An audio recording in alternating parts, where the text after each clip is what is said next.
Podcast.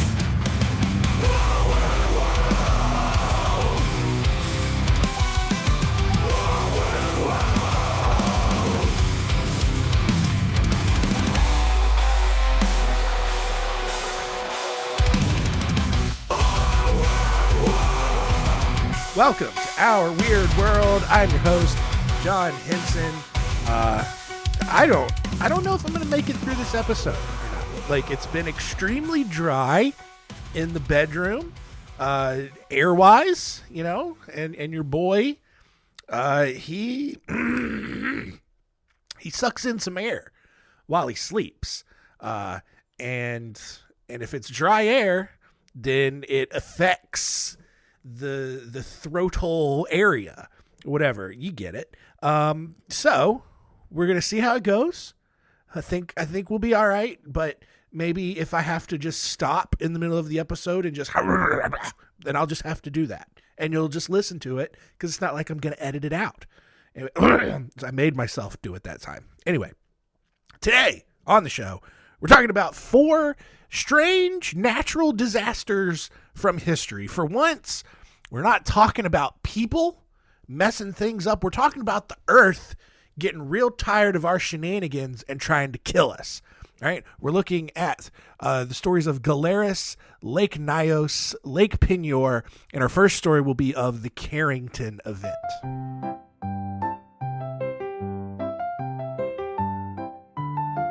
Story time. Story time.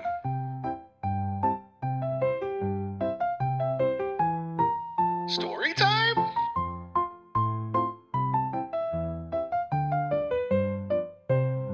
Story time. Maybe once or twice a year on a particularly slow news day, you'll see a story come through talking about sunspots and the sunspot activity. Sunspots are at the coronal mass ejections and solar storms. Anyway, you'll see an article about that, and then how it's going to do some crazy stuff on Earth. Usually just affects the auroras and the northern lights and all that kind of stuff, right? Well, sunspots, if you didn't know, are just naturally occurring phenomena that appear as dark spots on the surface of the sun. These spots basically are areas of lower temperatures. I mean, they're still crazy hot because it's the sun, and they're caused by concentrations of magnetic field flux that ultimately inhibit the transfer of heat that occurs between the sun's molecules. We all understand this because we're all chemists and physicists and all that. Like, I don't need to dumb that down for you because you already know what it means. But in other words, sunspots are areas I told you I was going to do it. Sunspots are areas of the surface of the sun that indicate where it's not as hot, but way more magnetic. Now, typically the sun will correct this problem by releasing a solar flare, which is just this burst of bright energy, and are accompanied by a coronal mass ejection, which is the ejaculation of the sun's plasma out around the star. And I'm pretty sure that's the scientific term for it. I felt some of you get weird when I said that. That's the term. All right. It's not, I know you thought something different, but I'm thinking about the stars. So you get your minds out of the gutter. In turn, after this coronal mass ejection, the sun sends out bursts of magnetic rays that mess with the Earth's atmosphere, which is how you get auroras, the northern lights, the southern lights. It also can disrupt communication signals, radio, satellite transmissions, all that kind of stuff. I know, like, usually like every year, there's always like, oh, the auroras are going to be really far south. I mean, I know like last year we had auroras visible in like North Carolina, which is rare. Not unheard of, not alarming, but, you know, it is rare.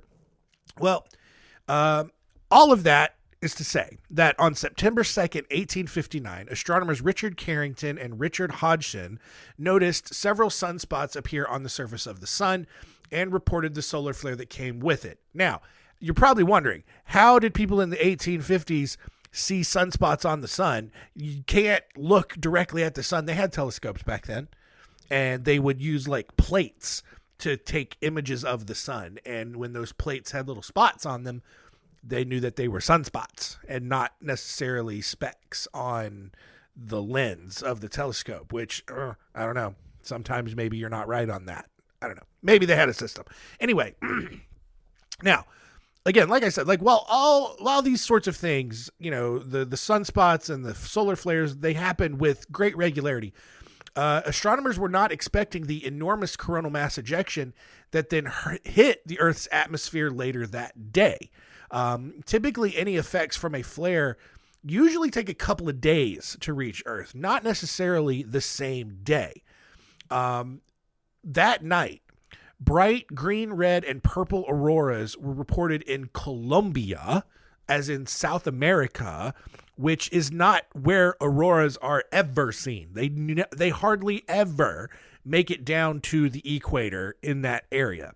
The skies, the auroras were so bright in the northeast that people were allegedly able to read the newspaper without any artificial light.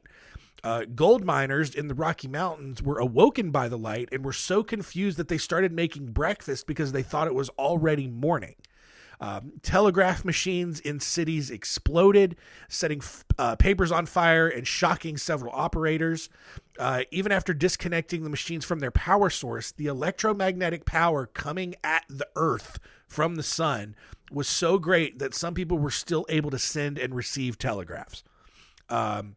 Now known as the Carrington Event, this solar superstorm was arguably the biggest one to hit Earth since humanity began measuring these sorts of things.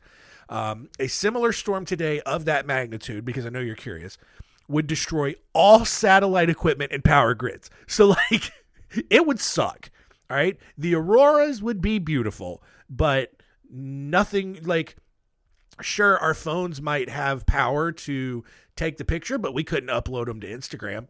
Like, all of it, the internet, your satellite TV, radio, everything, GPS, all of it done. It's just completely fried. Power would be out. Like, it would be an apocalyptic event.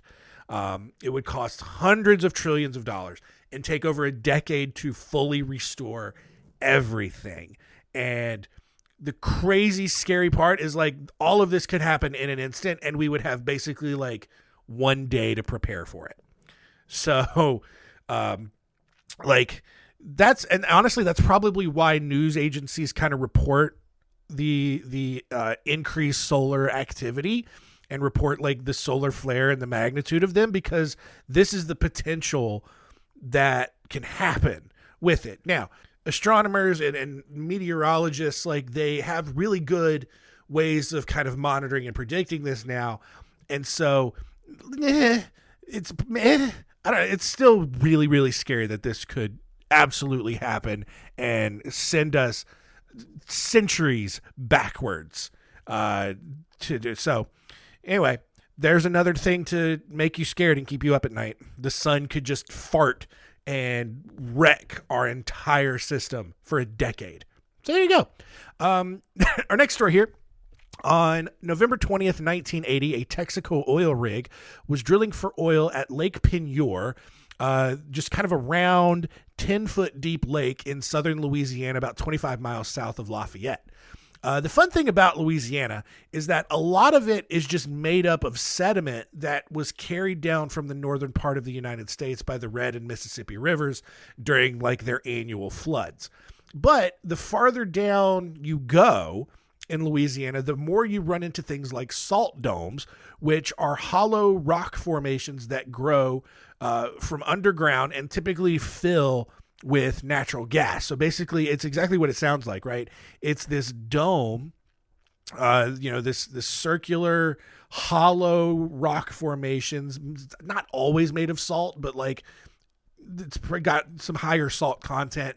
And then that fills oftentimes with natural gas. And I mean, these things take centuries, millennia to form, but oil companies, they know they're there and they're going to go drilling for them.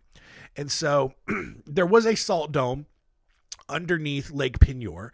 This one was filled with salt, not necessarily natural gas, and it was operated and mined by the Diamond Crystal Salt Company. Now, at this point, as would I, you might be wondering how a dome made of salt, a generally soluble resource, could exist between a freshwater lake.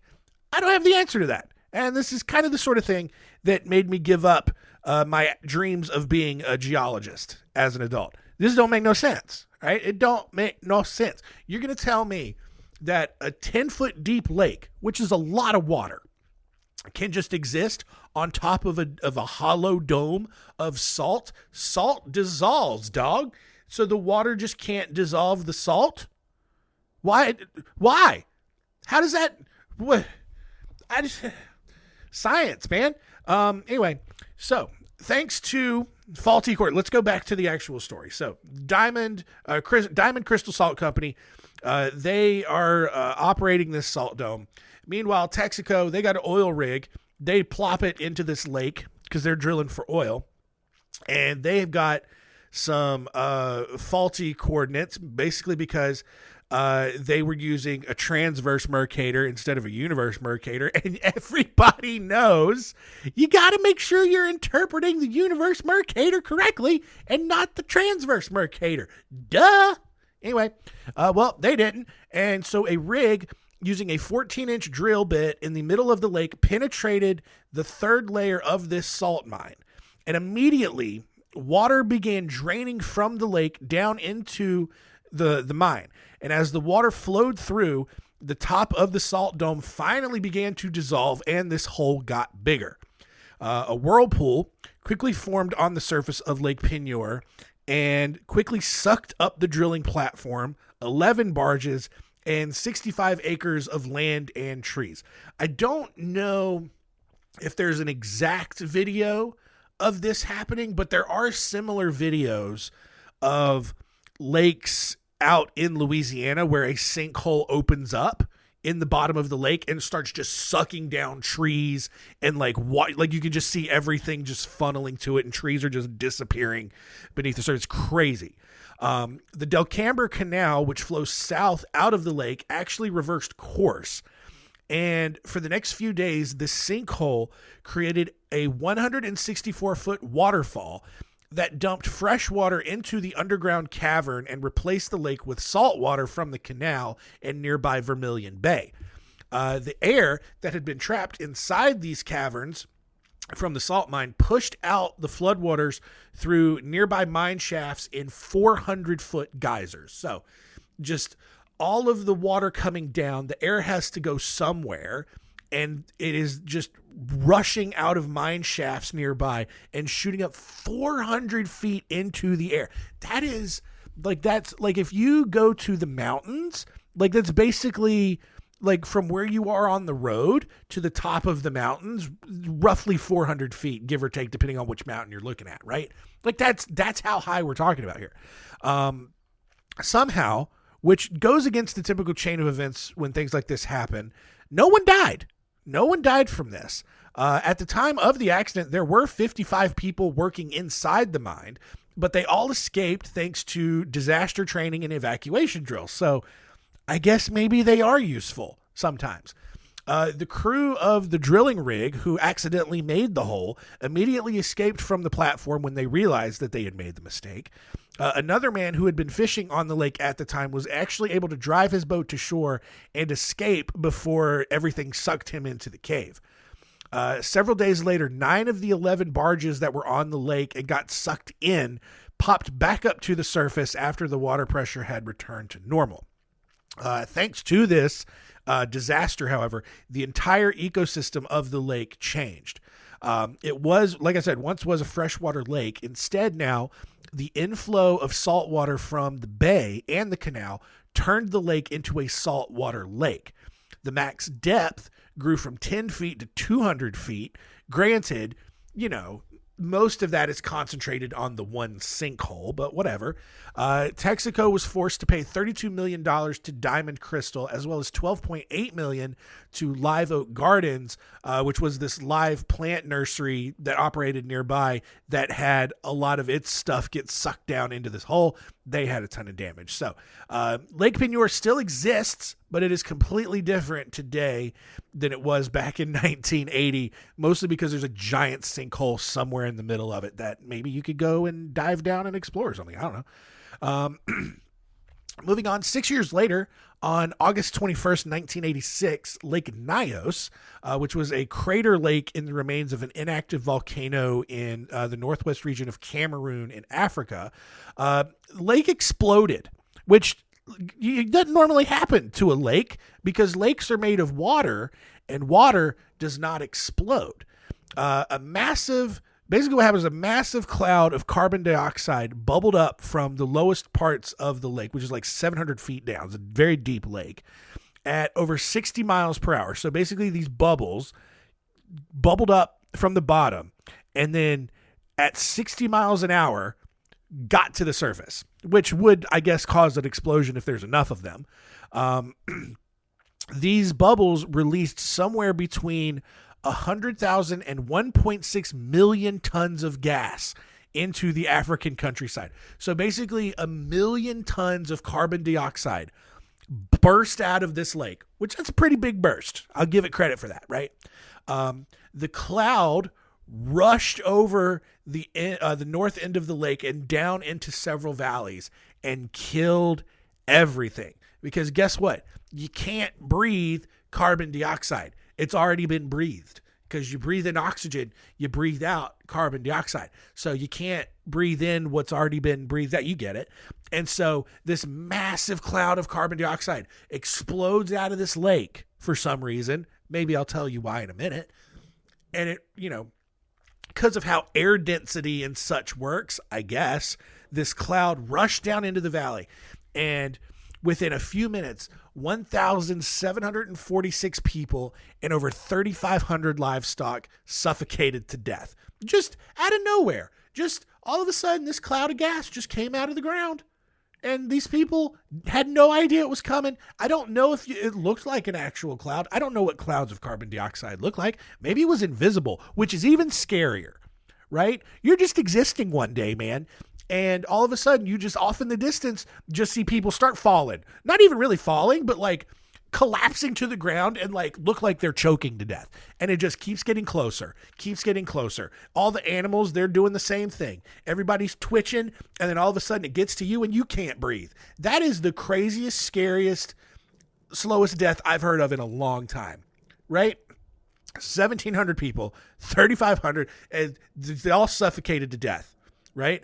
The water, which was normally blue, like a normal lake, because God makes water blue, and it's not because blue is the light that's easiest to refract from the light of the sun, and, because water is just actually clear, because God made it blue. The lake actually turned dark red thanks to now iron-saturated water rising to the surface and oxidizing. Because iron, when it oxidizes, makes things rusty. Well, this whole lake basically just turned to rust water. The lake's overall water level dropped by 3 feet, and hundreds of trees along the bank, because of this explosion of gas, were just blown over. Scientists, when they heard about this, quickly swooped in to investigate and believed either a landslide, a small earthquake, or a volcanic eruption at the bottom of the lake triggered this outgassing. By 2001, degassing tubes had been installed in the lake to lift the carbon dioxide that would exist at the bottom of the lake up to the surface and without having the lake explode again, which is crazy that that's a thing that we got to do sometimes.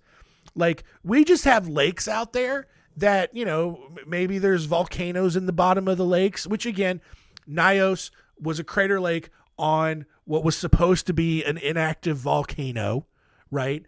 Maybe there was a little burp. Maybe the earth let out a little fart, and just the way it mixed with the water, the lake exploded. It released all this iron. The lake turns red, kills all these people. Like, science, the earth It's all crazy. I'm so glad I'm not doing this episode high. I would have a bad day because I already don't really have a desire to go outside. This would, oh God, I would be researching to find the geographically safest place to be and making plans to move there. It's definitely not Africa for sure. Our final story here happened in January 1993 when scientists from all over the world were attending the Decade Volcano Conference in Pasto, Colombia. And while there, a group of 15 scientists and tourists figured that, hey, since we're going to a volcano conference, let's just go and take a side quest over to an actual volcano and go check it out. And so they went over to Galeras, a 14,000 foot tall volcano that was known to have kind of an irregular eruption cycle. So, basically, if you know anything about volcanoes, which I'm sure we all do, right? Scientists can pretty well guess when most of them erupt, right? Like there's a lot of historical data that, hey, these volcanoes erupt every, 5 years, every 500 years, every 1,000 years or so, right? Well, Galeras didn't really have a pattern. It just kind of did whenever it wanted to.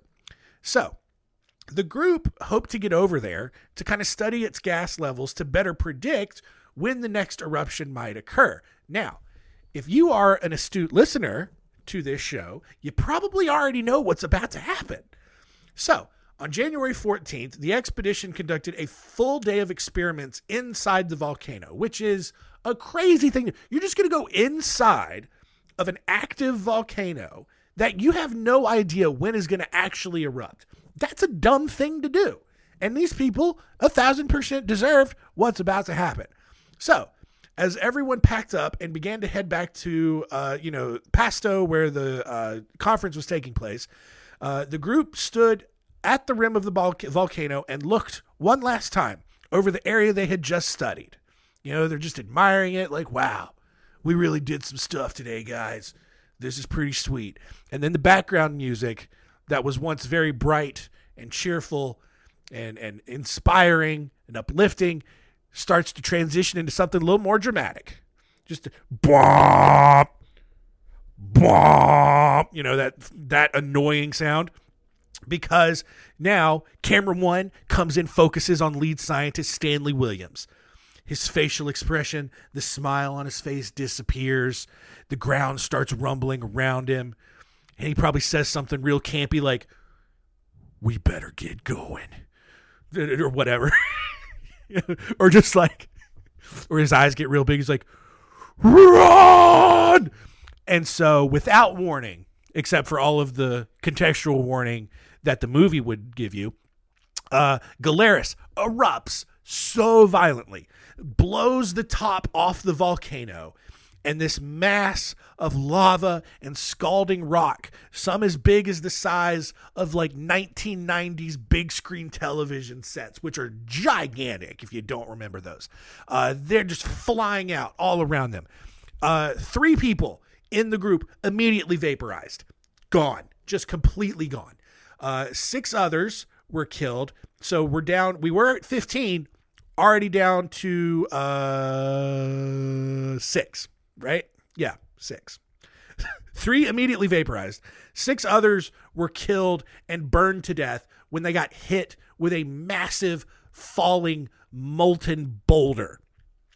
Stanley Williams, however, he's booking it down the mountain. He stops running, though, long enough to get popped in the side of a head with a rock the size of an orange, which, granted, orange, not a boulder, but when it's ejected out of a volcano and hurling around through the air at several miles per hour, it's going to hurt, all right? Oranges are big enough. You could even just toss an orange at your own head and it would hurt.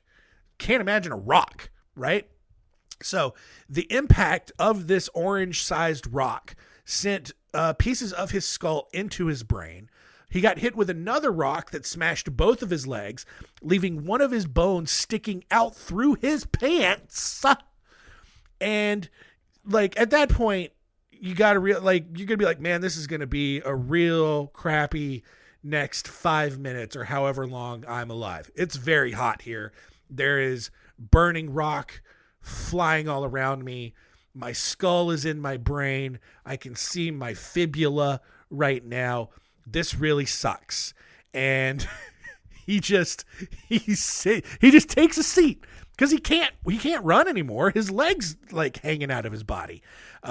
So he just kind of sits down on the slope, just kind of waited to be burned to death by the lava flow or crushed by another boulder or just buried beneath several feet of ash. Well, guess what?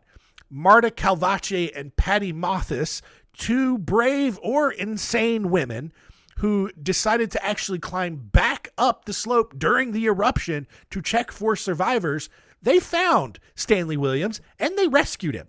That's nuts. Like, I'm sorry. Listen, we all think we would be heroes in this situation. I'm telling you right now, right? When it comes to fight or flight, I'm a flight guy. I'm not a fighter. I've never been in a fight. I'd like to think that if I got in a fight, I'd mess somebody up. But when push comes to shove, I'm a flight guy. I am flying far away, right? And so I'm on a volcano, like, and I'm with a group of 15 people. It's nice knowing you, all right? I'm boot scooting down that mountain. I don't care who lives, who dies. If I see you around, to be like, oh man, that was crazy, wasn't it? Sorry. And just, I'm going to keep living my life. But no, Marta and Patty, they kind of go down the mountain and they're like, hey, let's go back up and see if maybe we forgot somebody. And they go back up. Here's the thing. You're climbing back up a mountain in the middle of an active volcanic eruption. And then you just see a dude. You see old Stanley sitting there with his leg all wonky and his brain mashed up. And they're like, hey, Stanley, come on. We're going to come back down. We're going to save you and put you in a Colombian hospital because that's absolutely a better alternative than this active volcano.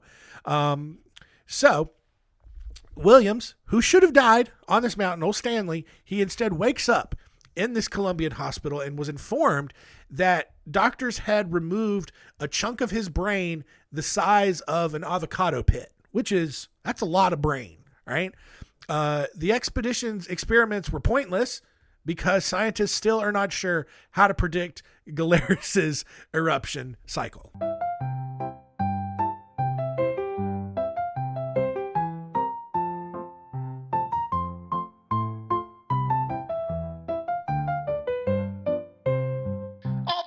All right, natural disasters, odd natural disasters in the books. Just a lot of new fears that we can unlock and worry about now. So let's recap those and see what we learned today.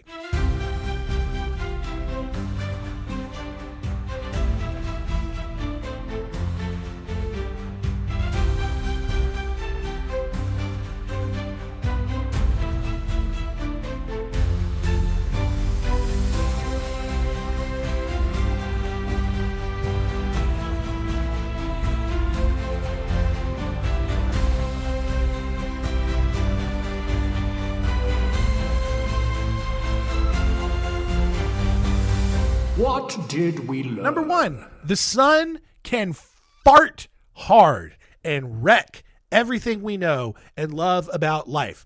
Internet, gone. GPS, good luck reading a map. Stupid. Everything else. Just the power, get ready to use some candles because it's done. We're done for. But at least the sky will be pretty at night and we can take pictures of our phone with our phones that have no signal. So, that happened, could have happened, but it did happen in 1859, which is crazy that no one really talks about that. Oh, because maybe the Civil War happened a couple years later, but I don't know, just that auroras were seen in freaking South America down at the equator.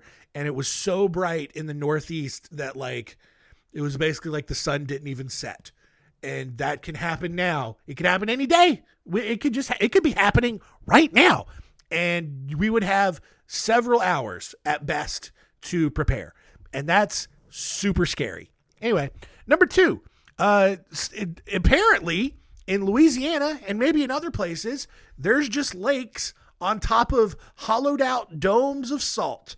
And how that works, I don't know. But apparently you got to drill into the salt to make the salt collapse. And then you have an even deeper lake. sometimes. I didn't even know that could even be done. So maybe just next time you're on a lake, it'll just drop into the ground even more. Sure. And then number 3, hey, listen, if you don't know when a volcano's going to erupt, maybe don't go to that volcano, right? Like, I would love to go visit a volcano, all right? I want to go to Hawaii or Iceland. Maybe that's it. That I got to go see a volcano and go at a time where everybody is super certain that it's not going to erupt when I'm super close to it. Now, alternatively, I would love to go when it is erupting, but stay at a very safe distance from it. You know, Mauna Loa or whatever one that is in Hawaii that's like always erupting, would love to go see that, but stay at a safe distance from it so that I'm not having to run for my life and die a very painful, burning death.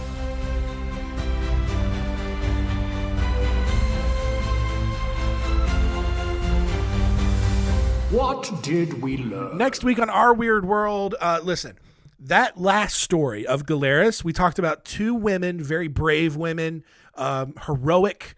They went back up, they rescued Stanley, and they saved his life, all right? But this is Trump's America again, all right? We can't be just uplifting women, all right? Misogyny reigns, all right? So we are looking at some awful women in history next week. This is the 3rd time that we have done this. So we got 3 stories next week looking at the lives of Marie Besnard, Clementine Barnabet, and Olga Hepronova. So, ladies, listen, hang on. No, because here's the thing, right?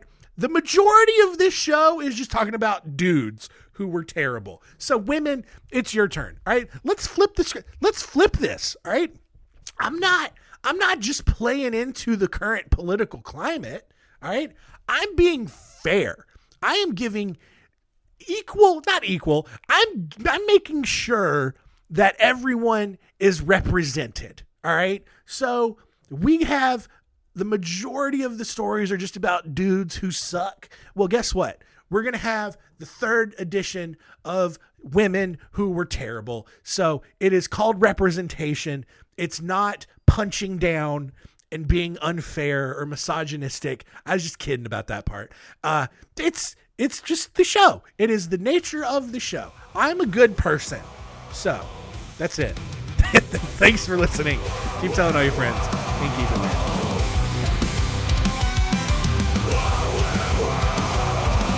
This is a podcast